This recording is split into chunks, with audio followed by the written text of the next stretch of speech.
भाजपा ने लोकसभा चुनावों के लिए प्रत्याशियों पर मंथन करना शुरू कर दिया है।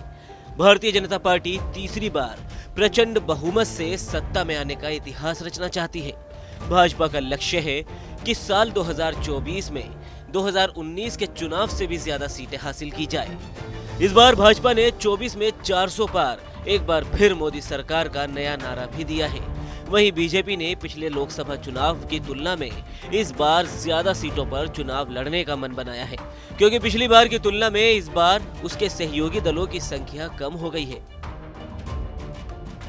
2019 में बीजेपी का पंजाब में श्रोमणी अकाली दल, बिहार में जेडीयू, महाराष्ट्र में शिवसेना, तमिलनाडु में एआईएडीएमके और राजस्थान में हनुमान बेनीवाल की पार्टी आरएलपी के साथ तालमेल था।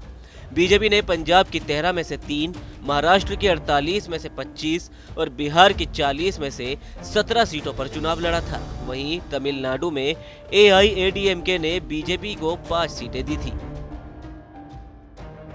इस बार इन राज्यों में बीजेपी ज्यादा सीटों पर चुनाव लड़ेगी। जानकारी के मुताबिक लोकसभा चुनाव के ऐलान से पहले ही बीजेपी अपने उम्मीदवारों के नाम का भी ऐलान करेगी। पार्टी सूत्रों के मुताबिक जनवरी के अंत या फिर फरवरी के पहले हफ्ते में बीजेपी अपनी पहली लिस्ट जारी कर सकती है। बीजेपी की इस लिस्ट में प्रधानमंत्री नरेंद्र मोदी और गृह मंत्री अमित शाह के नाम भी शामिल हो सकते हैं। जानकारी के लिए आपको बता दें कि 2019 के लोकसभा चुनाव में भी बीजेपी ने अपनी पहली सूची में ही पीएम मोदी और अमित शाह की सीटों के नाम का ऐलान किया था। वहीं बीजेपी की पहली सूची में उन 164 सीटों से ज्यादातर सीटों पर उम्मीदवारों का नाम भी होगा जो सीटें बीजेपी आज तक कभी नहीं जीती या फिर जीत का मार्जिन बेहद कम रहा। बीजेपी पिछले 2 साल से ऐसी सीटों पर लगातार मेहनत कर रही है। बीजेपी ने 164 सीटों का क्लस्टर बनाकर केंद्रीय मंत्रियों और बड़े नेताओं को इसकी जिम्मेदारी दी है, जिनमें गृह मंत्री अमित शाह भी शामिल है।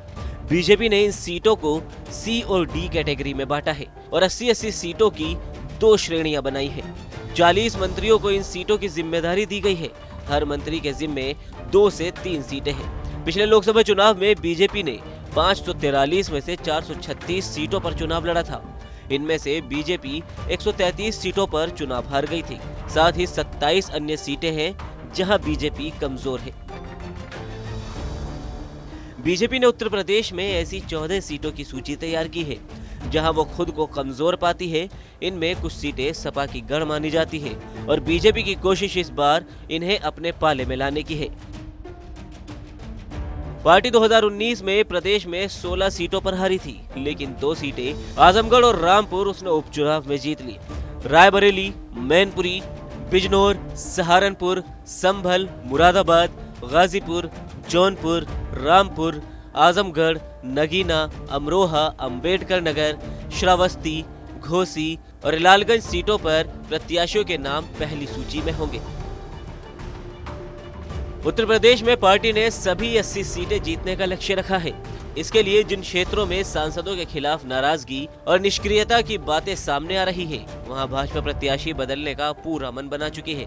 जानकारी के मुताबिक बीजेपी इस बार 70 साल से ज्यादा उम्र के और 3 बार से ज्यादा बार जीते हुए लोकसभा सांसदों को टिकट न देने का मन बना रही है। उनकी कोशिश है कि इस बार नए चेहरों पर दांव लगाया जाए। आपको बता दें कि प्रधानमंत्री नरेंद्र मोदी 2024 लोकसभा चुनाव में 50% से अधिक वोट पाने का लक्ष्य दे चुके हैं।